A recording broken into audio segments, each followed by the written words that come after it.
आज हम class 12th का लेसन नंबर 4 जिसका नाम है विचारक, विश्वास और इमारतें, इसको आज पढ़ने वाले हैं।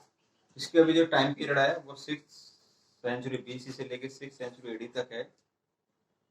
इसके में देखेंगे क्या क्या चीज हुई थी। मैं पहले कुछ चीज मैंने नोट कर दी है, इस पे लिख दिए हैं बोर्ड पे, तो उसे मैं आपको बतला दूं कि सबसे पहले जो देश है, दुनिया है, दुनिया में अलग अलग समय पर बहुत सारे विचारक पैदा हुए। भारत ही नहीं, भारत से बाहर भी, जैसे हम यहाँ देखें ईरान में ज़रथुष्ट्र एक विचारक पैदा हुए। चीन में कौंजी, यूनान में सुकरात, प्लेटो जिसका नाम आपने सुना है, सोक्रेट, भारत में बुद्ध और महावीर। ये हम 6वीं शताब्दी BC से बात कर रहे हैं। ये 6th सेंचुरी BC से लेके 6th सेंचुरी AD के बीच में ये विचारक दुनिया में पैदा हुए और उन्होंने कैसे दुनिया में नए विचार दिए, नए प्रश्न चिन्ह लगाए बातों पर। तो पहली बात हम जानना चाह रहे हैं, विचारक करते क्या थे, वो किस चीज पे विचार करते थे। तो जो पहला विचार था, वो लोग क्या होते थे कि जो लौकिक सुख है, जिसे हमने फिजिकल मेटेलिक वर्ल्ड, इससे आगे जाकर वो सत्य की खोज कि आखिर आदमी सारी चीजें होने के बाद भी दुखी क्यों है, परेशान क्यों है, उसके बारे में सोचना, वो उनके एक स्वभाव में चीज शामिल हुई। और दूसरा कि जो यज्ञ और उनके जो महत्व था, कि यज्ञ थे, जिसे हम खास रूप से वैदिक युग की बात कर रहे हैं, इसमें यज्ञ महत्व, उनका क्या महत्व था, वो पुनर्जन्म, चिंतन, वाद विवाद, इन सब के ऊपर प्रश्न चिन्ह लगाना, इनके ऊपर वैज्ञानिकता से सोचना, तर्क से सोचना कि भाई क्या यज्ञों की आवश्यकता थी, क्या पुनर्जन्म की आवश्यकता है, इसमें चर्चा हो सकती है, पुनर्जन्म का क्या एक साइंटिफिक या वैज्ञानिक महत्व है, और इसके ऊपर चिंतन करना है, वाद विवाद करना। और उस वक्त ये परंपरा थी कि भाई जो आदमी वाद विवाद में एक दूसरे को हरा देता था, जो हारा हुआ व्यक्ति जीते व्यक्ति के शरण में चला जाता था, उसका शिष्य बन जाता था कि आपको ज्यादा नॉलेज है, आपको मेरे से मुकाबले ज्यादा ज्ञान है, तो मैं आपके साथ रह के इस ज्ञान को जानना चाहता हूँ, आपकी जानकारियों को और ज्यादा सीखना चाहता हूँ। तो ये उस वक्त एक ट्रेंड था, एक प्रचलन था। तो मैं इसकी शुरुआत में पहले बात है थोड़ी सी मैं बैकग्राउंड, फिर मैं जैसे पिछले लेसन बताया था वैदिक धर्म के बारे में बतला। वैदिक धर्म के बात जानते हैं कि वैदिक धर्म का मतलब क्या था, कि जो वेदों का दिया हुआ था, वेद हम जानते हैं, वेदों की संख्या 4 थी, ऋग्वेद, यजुर्वेद, सामवेद और अथर्ववेद। पुराण 18 थे, वायु पुराण, मत्स्य पुराण, ऐसे बहुत सारे पुराण, 18 पुराण थे। और इसके बाद कुछ उपनिषद भी लिखे गए, उपनिषदों की संख्या बहुत सारी थी, तो ये मुझे अभी तक नहीं आ रहा। तो ये बहुत सारे उपनिषद थे। इन्होंने उपनिषद में क्या किया, जो पुराण थी, इनकी जो बातें थी, इनका विस्तृत रूप है, विस्तार है, समझाया गया है, ये सब चीजें भी उपनिषद में है। अब वैदिक धर्म में मेन चीज मिलती क्या थी, ये जो वैदिक धर्म की जो शिक्षा थी वो मुख्य रूप से क्या थी, कि निश्चित रूप से कि जीवन को अच्छे से जीने का नियम या आचार या विचार उसमें थे, कि जीने को how we can lead a happy life. तो उसमें ये एक चीज थी जिसका उसमें जिक्र होना चाहिए था, और जो उसमें जिक्र था। दूसरी बात थी, वैदिक धर्म में पशु बलि पे बहुत ज्यादा जोर था, बलि पर हम कहें क्या, इसमें पशुओं की बलि थी, इस पे बहुत ज्यादा जोर था। तीसरा, उसमें यज्ञों पर और कर्म कांडों पर बहुत ज्यादा बल दिया गया था। उन्होंने कहा था कि आदमी को अपनी इच्छाओं की पूर्ति के लिए, अपने मन के विचारों को शांत करने के लिए यज्ञ करने चाहिए, और यज्ञ करने में और बहुत सारे कर्मकांड जुड़ते चले गए। कर्मकांड का मतलब है एक तरीके कर्म और उसको बनाने की परंपरा। कोई हमें कि जैसे यज्ञ, वेदों में बहुत सारे श्लोक हैं, सूत्र हैं, उन सूत्रों को पूजा अर्चना के सूत्र हैं कि जब कोई अच्छा काम करें, कोई खुश करना चाहे, तो उन श्लोकों का उच्चारण करते थे। लेकिन बाद में वो ऐसे कर्म कांड के साथ जुड़ गए, परंपरा से जुड़ गए, उनकी अगर ऐसा ना करोगे तो ये नुकसान हो जाएगा, तो पाप से दुखी करने वाली चीजें जोड़ दिया, तो वे कर्म कांड बन गए। अब वो कर्म कांड बनने से क्या हुआ, चीजें स्टेगनेट हो गई, रुक गई, उसकी अच्छाई खत्म हो गई, और उसका जो बुरा पक्ष था, खराब पक्ष था, वो ज्यादा बलवती होता चला गया। तो उसमें यज्ञों पर बहुत हमने आपने नाम सुना होगा, राजसूय यज्ञ, अश्वमेघ यज्ञ। तो जो राजा होते थे, अपने आप को बड़ा बनाने के लिए, अपनी महत्वाकांक्षा को ज्यादा रखने के लिए, वो अपने राज्य की सीमाओं का, भौगोलिक सीमाओं का विस्तार करने के लिए यज्ञ करते थे, राजसूय यज्ञ करते थे, अश्वमेघ यज्ञ करते थे, आपने सुना होगा। वेदों पर ज्यादा जोर था कि वेदों में जो लिखा है वही बात सत्य है। और ऐसा इसमें अंधविश्वास पैदा हो गया लोगों में कि वेद जो है वह ईश्वरीय है, मतलब वेदों को ईश्वर ने लिखा है, अपुरुषीय, मतलब वेदों किसी पुरुष ने नहीं लिखा, किसी व्यक्ति ने लिखे, किसी मानव ने नहीं लिखा, बल्कि वेद ईश्वर है, ईश्वर ने वेदों की रचना की है। और ईश्वर इसमें वेदों में जो लिखा गया है वो सत्य है, उसके ऊपर प्रश्न चिन्ह नहीं लगा सकते। और जब ये बात आ जाती है तो वो हो जाता है अंधविश्वास। हम किसी चीज में प्रश्न चिन्ह ना लगाएं, किसी चीज को एज इट इज फॉलो करें, हमारे वो समझ में आ रही है नहीं आ रही है, वो अच्छी है नहीं है, हम उसके ऊपर प्रश्न चिन्ह ही ना करें, कोई हम उसे बारे में चर्चा ही करना ना पसंद करें, तो उसमें क्या होगा, एक अंधविश्वास पैदा हो जाएगा। और जब अंधविश्वास पैदा हो जाता है तो वो चीज बढ़िया नहीं होती। ईश्वर की तरफ ज्यादा झुकाव, वेदों में ईश्वर की प्रशंसा स्तुति करने के ही सारे श्लोक हैं कि ईश्वर को हम कैसे प्रशंसा कर सकते हैं, ईश्वर को कैसे खुश कर सकते हैं। हम अपनी इच्छाओं को, अपने के लिए कुछ चीज मांगनी है तो हम ईश्वर के द्वारा मांगे, ईश्वर प्रार्थना करें। तो ईश्वर की सारे लोगों में आस्तिकता के पास भरते कि ईश्वर की पूजा करोगे तो ये सारी चीजें मिल जाएंगी। लेकिन पूजा करने से क्या वो मिली? यह सबको मिली, ये समाज के कुछ वर्ग को मिली, किसी विशेष आदमी को मिली? इस पे बड़ा आफत हो गई। तो ये ईश्वर की तरफ ज्यादा झुकाव है इन वेदों का। वेदों में जो चर्चा है कि इसमें ईश्वर ने लिखे हैं, अब ईश्वर ने लिखे तो निश्चित रूप से वो अपनी बात करेंगे कि ईश्वर ने लिखे तो उनकी पूजा करें और उनके अलावा किसी की पूजा ना करें। लेकिन इसके बहुत जो वेदों के जो गलत पक्ष है, जो ना एक असफलता है, उसमें यह है कि जो वर्ण व्यवस्था और जाति व्यवस्था पे जोर दिया गया है, ये वेदों का एक बहुत कमजोर पक्ष है जिसपे बहुत बार चर्चा हुई है और उसका दुष्परिणाम हमने हजारों साल भुगते भी हैं, अभी तक भी देखने को मिल रहे हैं। तो वर्ण व्यवस्था और जाति व्यवस्था पे जोर होने की वजह से वेदों की स्वीकार्यता में कमी आई, क्योंकि वेदों में हर वर्ग के, हर समाज का, हर जाति का बराबर मौके नहीं मिले। कुछ विशेष लोगों को ज्यादा मिले, कुछ विशेष लोगों को बहुत कम मिले। इसलिए जाति और वर्ण व्यवस्था वेदों की सबसे बड़ी असफलता मानी जाती है। इसके अलावा अब हम देखते हैं अर्जुन क्या था कि हम तो ये टाइटल है, टाइटल को एक बार समझ लेते हैं, विचारक, विश्वास और इमारतें। इसमें हम जो पढ़ने वाले हैं, हमने जैसे विचारक, ये हम देखें ये विचारक अलग अलग समय में पैदा हुए। इन विचारकों ने ये क्यों पैदा हुए, क्या चीज देखी कि भाई जो लौकिक सुख है, जो हमारे फिजिकल अट्रैक्शंस हैं, इनसे हटके भी कुछ चीज दुनिया में है या नहीं है, उसकी खोज करने की इन्होंने कोशिश करी। और उन कोशिशों में भारत में बुद्ध और महावीर का नाम 6वीं शताब्दी ईस्वी पूर्व में बहुत फेमस हुआ। और इन दोनों विचारकों ने दुनिया में एक बहुत बड़ी वैचारिक क्रांति, एक आइडियोलॉजिकल रिवोल्यूशन हम कहते हैं, वो की। और उन चीजों को हम उसमें देखने वाले हैं। विश्वास हम देखने वाले हैं। विश्वास ये था कि हमें वेदों पे विश्वास था, हमें एक बने बने आइडियोलॉजी पे विश्वास था। लेकिन जब ये विचारक पैदा हो गए, इन विचारकों ने आइडियोलॉजी पे, उस सत्यता पर प्रश्न चिन्ह लगाए कि भाई ये बात सत्य नहीं है जो आप कह रहे हो, उस बात में कुछ कमी है, कुछ और चीज हो सकती है, कुछ और चीज बदलाव हो सकता है। तो जब विश्वास में वैज्ञानिक बदलाव हुए, उसमें वाद विवाद हुआ, चिंतन हुआ, इनके बाद वैज्ञानिक तो कसे गए, कसौटी पे कसे गए, तब एक नया विश्वास पैदा हुआ। और इन विश्वासों के साथ साथ विश्वास पैदा हो गए तो लोगों ने, जो चिंतक थे बुद्ध और महावीर, इनकी श्रद्धा के लिए, इनकी उपासना के लिए, इनकी पूजा के लिए कुछ नए जगह बनाई। बस हम देखें, इमारतों का मतलब इनके रहने की जगह नहीं थी। ये एक्चुअली के बुद्ध के बारे में ज्यादा पढ़ रहे हैं, पढ़ेंगे इस लेसन में। तो जो बुद्ध और अपने उनके शिष्य में अगले इसमें टॉपिक में लेके चल रहा हूँ कि वो कैसे कैसे करते थे।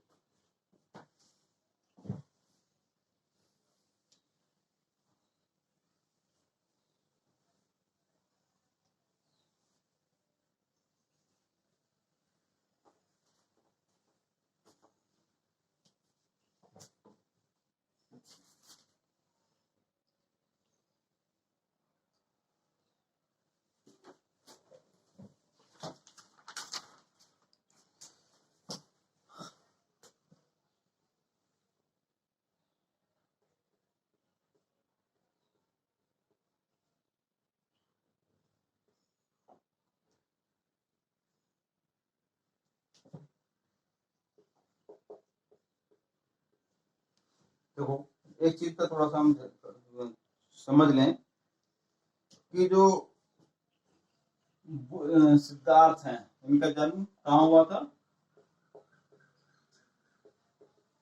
कपिलवस्तु लुम्बिनी वन में था, इनका जन्म हुआ कपिलवस्तु। तो 567 BC में इनका जन्म हुआ। और जो इनके ये एक राज्य था, इसमें इनके जो फादर थे कपिलवस्तु के राजकुमार थे, जो राजा थे शाक्य मुनि, इनको ये इनका शुद्धोदन,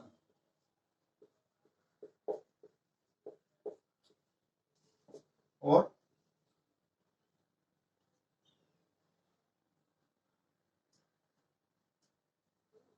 इनके पिता, ये पिता थे। तो अपने जन्म के कुछ समय बाद, जन्म के जैसे एक दो दिन में मदर बीमार हो गई, महामाया।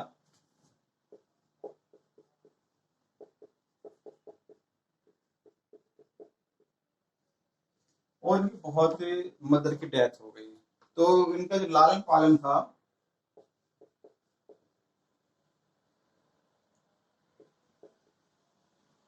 उनकी मौसी थी महाप्रजा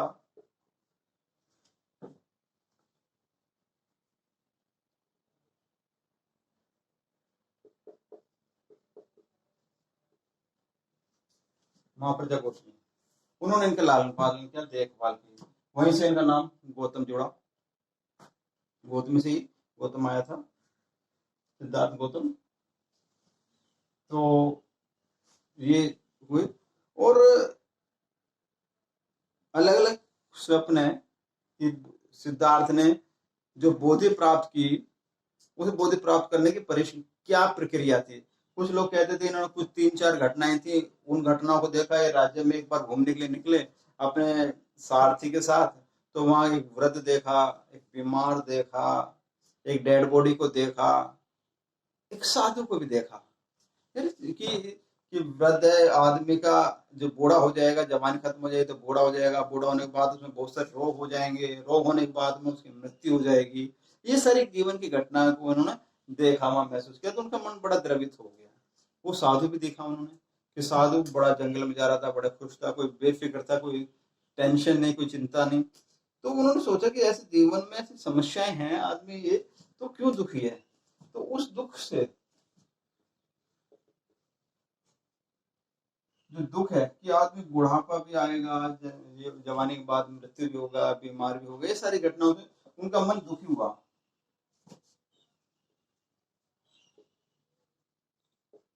और गृह त्याग कर दिया। और जब गृह त्याग किया 27 साल की उम्र थी,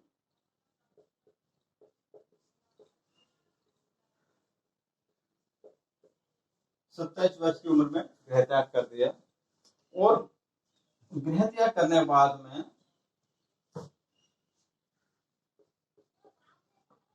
कठोर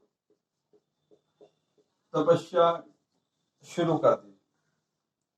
कठोर तपस्या का मतलब कि उस समय जो हमारे साधु मुनि वगैरह होते थे, वो जंगलों में रहते थे, और एक जीवन में तपस्या का महत्व सब जानते थे कि तपस्या का मतलब सांसारिक सुखों को छोड़ना, त्यागना, और सत्यता की खोज के लिए, ईश्वर की खोज के लिए वो आगे चल रहा है। वो ईश्वर की खोज को सत्य की खोज को ईश्वर की खोज मानते थे। तो उसमें दोनों आपस में इंटरलिंक करते थे और उसकी खोज में चले गए।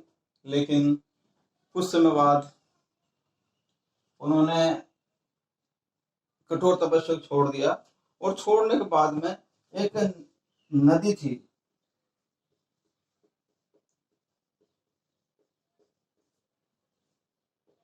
निरंजना नदी। ये इस समय गया में है, इसे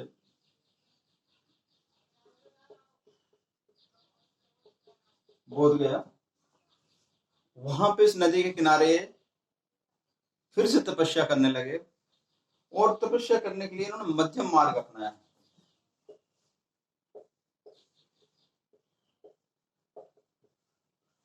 मध्यम मार्ग को अपनाने का भी एक बड़ा ही विचित्र घटना थी। जब वो तपस्या कर रहे थे, कठिन तपस्या कर रहे थे, तो अचानक कुछ महिलाएं उनके, जहां वो तपस्या कर रहे थे जंगल में पेड़ के नीचे, वहीं से कुछ गीत गाते हुए गुजरे। और उन गीतों का, उस गीत का सार यह था कि वीणा के तारों को इतना भी मत खींचो कि उनमें से सुर ना निकले, वो टूट जाएं, और इतना ढीला भी मत छोड़ो कि उसमें से कोई आवाज न, धुन ना निकले, कोई संगीत ना निकले। तो इस बात को उन्होंने समझा। समझने के बाद उन्होंने कठिन तपस्या इसको छोड़ दिया, और फिर मध्यम मार्ग का रास्ता चुना। मध्यम मार्ग को रास्ता चुनते चुनते उन्होंने 6 वर्ष की अवस्था, 6 वर्ष की तपस्या में बोधि प्राप्त करी। अब ये बोधि जो है, इसी को ही बुद्धत्व भी कहते हैं।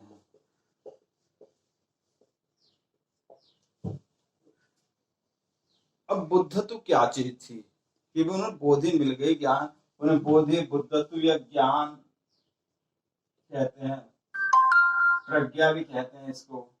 कि क्या मिला है ना, ज्ञान किस चीज का मिल गया, प्रज्ञा क्या हुई, बुद्धत्व किस बात का हुआ है। तो ये सारी चीजें उन्हें मिली। तो उन सारी चीजों में जो मिली वो ये इस प्रकार थी।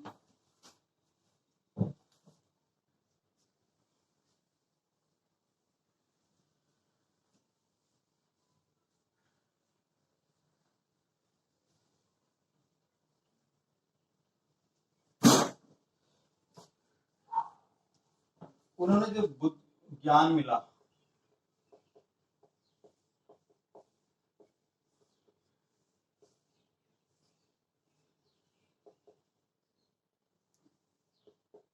जीवन के 4 आदेश,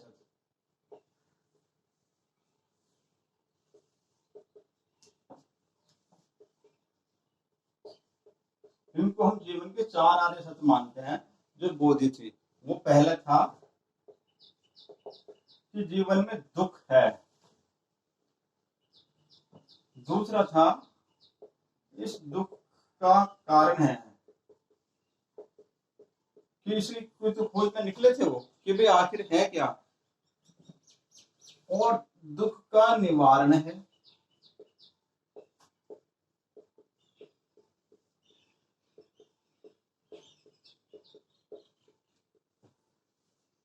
जो दुख है, दुख के कारण है कोई, एक से ज्यादा कारण हो सकते हैं। उन दुख के उन कारणों का या उस एक कारण का निवारण है। और जो निवारण है उसे कहा गया दुख के कारण।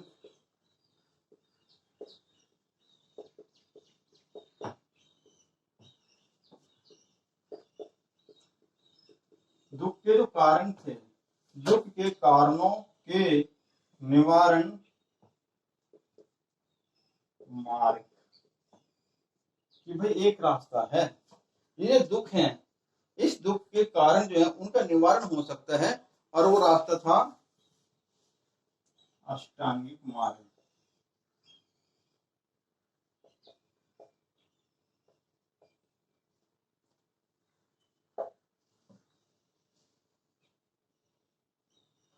अष्टांगिक मार्ग, इससे ये दुख का निवारण था।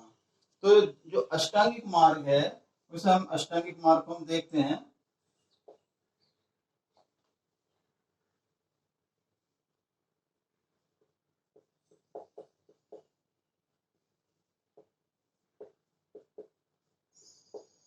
अष्टांगिक मार्ग का इसको देखें।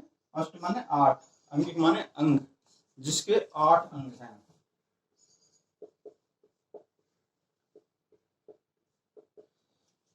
ये है, तो इसमें सबसे पहले है सम्यक दृष्टि। ये ध्यान रखें, ये सम्यक दृष्टि, नजरिया,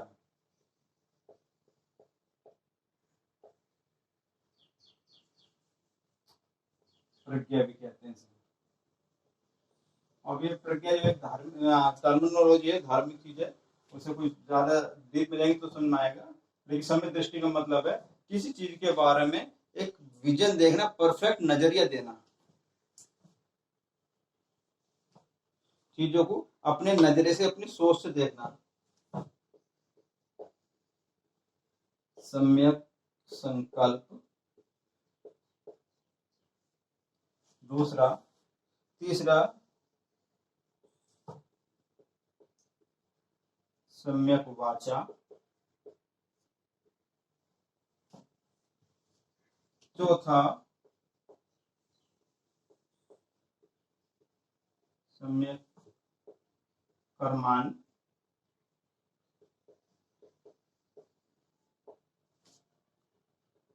पांचवा सम्यक आजीविका,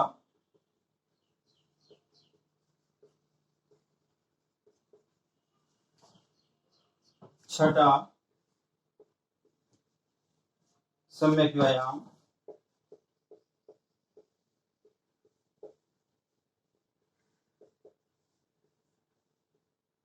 सातवां सम्यक स्मृति,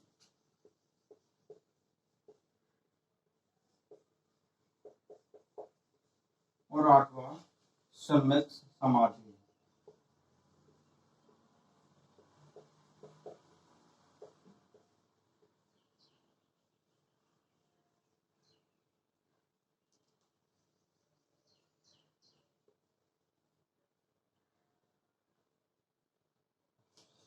ये 8 बातें थी, अष्टांगी मार्ग में कहते हैं। तो सम्यक दृष्टि, सम्यक संकल्प, सम्यक वाचा, सम्यक कर्मान, सम्यक आजीविका, सम्यक व्यायाम, सम्यक स्मृति और सम्यक समाधि। इनको थोड़ा सा मैं बहुत जल्दी ब्रीफ में थोड़ा बता दूं। सम्यक दृष्टि का क्या मतलब है? सम्यक दृष्टि का मतलब जब हम कोई भी चीज हमें सुनते हैं, देखते हैं, तो हम उस पर एकदम विश्वास नहीं करना चाहिए, उसके ऊपर चिंतन करना चाहिए, उसके ऊपर विश्वास करने के लिए चिंतन करना चाहिए, सोचना चाहिए, तर्क लगाना चाहिए, और अपना नजरिया उस पर रखना चाहिए, सोच, अपना विवेक देना चाहिए। तो सम्यक दृष्टि है।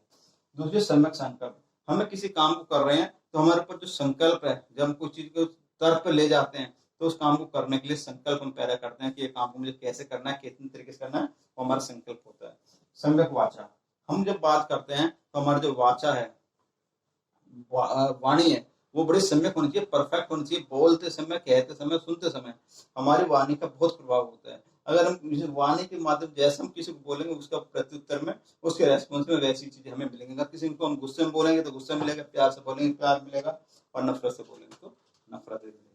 सम्यक कर्मान, कर्मान का मतलब कर्म करना, कि जो भी हम काम कर रहे हैं उसमें इतने अच्छे तरीके से हो, परफेक्टली कर्म होना चाहिए कि उसमें कोई गुंजाइश ना रहे किसी को उंगली उठाने की। ये सब कहते हैं सम्यक कर्मान।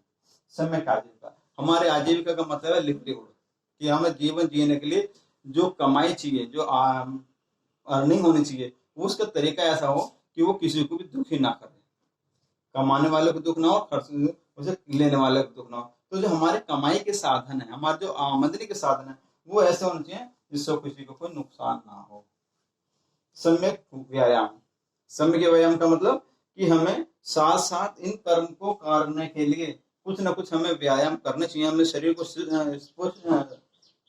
मजबूत रखने के लिए, सुदृढ़ बनाए रखने के लिए व्यायाम की जरूरत है। तो हमें शरीर को और मन को, दोनों को व्यायाम जरूरी है। हमें मन के व्यायाम भी बहुत जरूरी है और शरीर के व्यायाम भी बहुत जरूरी है। तो सम्यक व्यायाम का मतलब है कि हमारे शरीर और मन के को व्यायाम हमें करना चाहिए। सम्यक स्मृति, हमें हर काम को करते वक्त कुछ स्मृति रहनी चाहिए, कुछ ध्यान रखना चाहिए, और कि अभी जो मैं काम कर रहा हूँ वो काम में कहीं कुछ चूक तो ना हो, ध्यान से मैं काम कर रहा हूँ, इसे सम्यक स्मृति कहते हैं। और सम्यक समाधि, हमें इन सब चीजों को ध्यान में रखने के लिए, इन सब चीजों के ऊपर अच्छे से विजन करने के लिए, सोच विचार करने के लिए समाधि की जरूरत है। हम कहते हैं ना कि तो चीजों को पहले सोच लो, सोचने का मतलब है मनन कर लो, समाधि ले लो, ध्यान करो, विचार करो।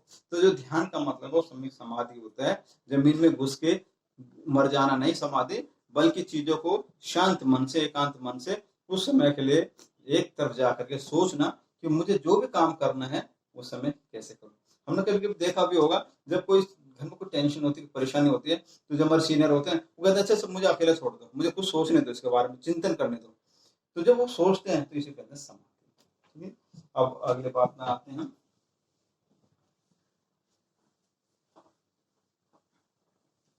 इस लेसन में हमें जो मुख्य रूप से बुद्ध को पढ़ना है, जैन बुद्ध धर्म की शिक्षाएं को पढ़ना है, ये सारी बातें हमें देखनी पड़ेंगी। तो हमें जैन धर्म की शिक्षाएं भी मिलेंगी, लेकिन मुख्य रूप से हमारे जो लेसन की जो थीम रहा है वो बुद्धिज्म है।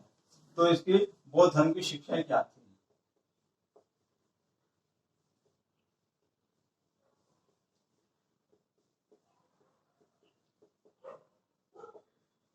देखिए, बौद्ध धर्म की शिक्षाएं में हम सबसे पहले ये जो मैंने देखे आर्य अष्टांगी मार्ग मैंने आपको बता ही दिए थे। इसमें कुछ चीजें आप इसे ध्यान रखना जब कभी आएगी स्थिति। पहली है, जो विश्व है अनित्य है। अनित्य का मतलब ये कुछ भी परमानेंट नहीं है, कुछ भी स्थायी।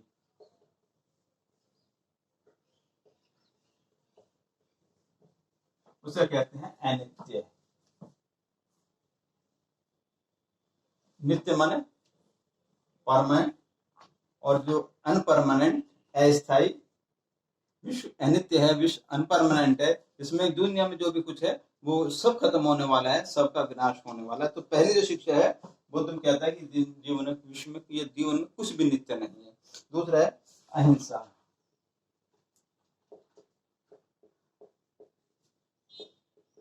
काफी जोर दिया गया है फ्रांस में पंचशील। इसमें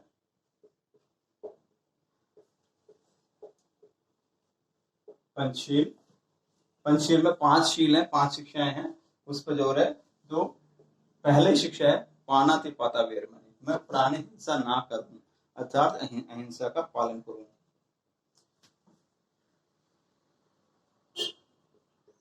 ईश्वर को नकारना।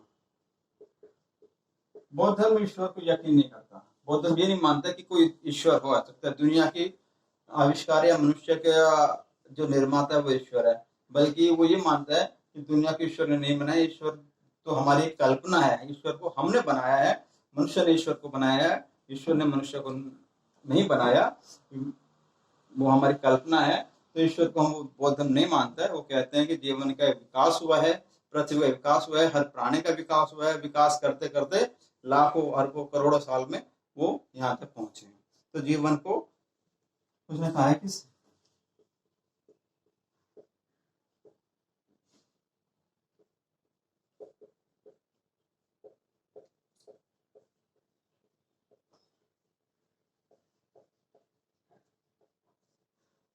ईश्वर कुछ था नहीं, ये तो समाज ने या मानव ने ईश्वर की रचना करी है अपने सुविधा के लिए, अपने हिसाब से। जो कर्म कांड थे, जो समय हमने वैदिक युग में जो ढकोसलेबाजी चल रही थी, कर्म कांडों का विरोध, उन्होंने कर्म कांडों का विरोध किया कि भाई ये जो कर्म कांड है ये बंद होने चाहिए।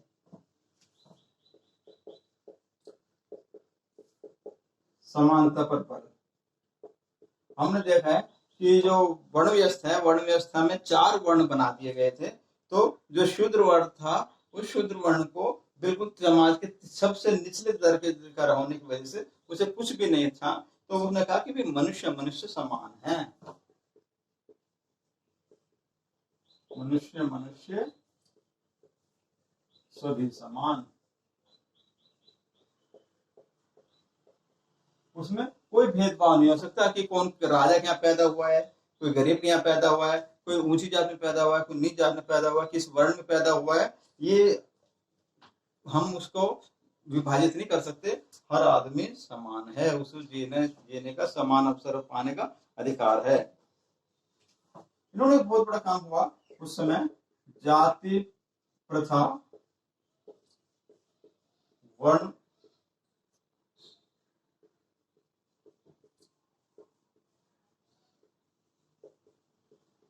बौद्ध धर्म में बुद्ध के समय में जाति व्यवस्था और वर्ण व्यवस्था का तीव्र विरोध किया गया। बुद्ध ने प्रश्न चिन्ह लगाए कि भाई जब एक ईश्वर की संतान है तो उसमें अलग अलग जातियां कहाँ से आ गई, अलग अलग वर्ण कहाँ से आ गए, तो इन सभी को उन्होंने अस्वीकार किया, जीवन की शुद्धता पे बल दिया।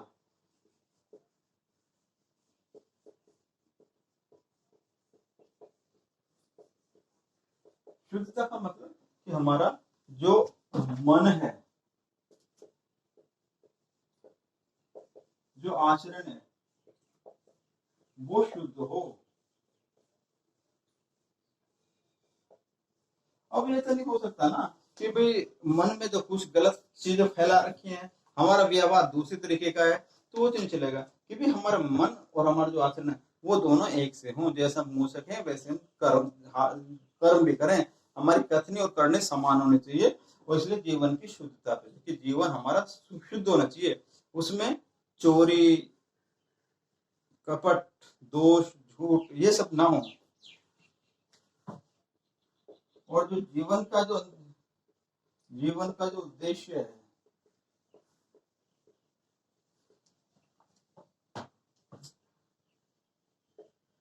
अपने प्रयासों से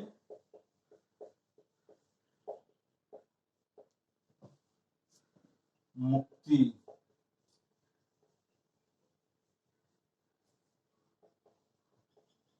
अब मुक्ति का मतलब मृत्यु नहीं है, अपने प्रयासों से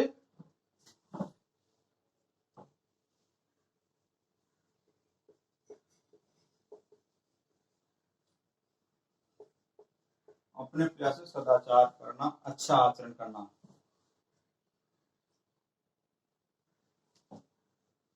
सदा आचरण सदाचार करना, ये उनकी शिक्षाएं के कुछ बातें हैं जो बुद्ध ने अपनी जो शिक्षाएं लिखी हैं उन सब की में ये सारी चीजें मुख्य रूप से देखने को मिलती हैं।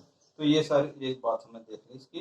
अब वो इसमें थोड़ा सा आगे बढ़ते हैं, खोज करके देख सकते हैं आप, नोट कर लेने के लिए। ये बौद्ध धर्म की जो शिक्षाएं ये है। इसके साथ साथ अब हुआ क्या है,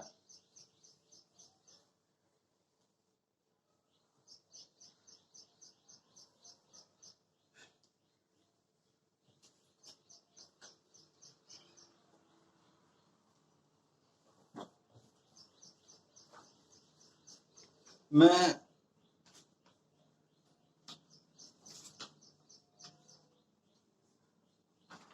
कुछ बातें मैं इसके बारे में और बतला दूं। बहुत छोटी सी है, जो ग्रंथ है, ज्यादा डिटेल में नहीं जा रहा हूँ।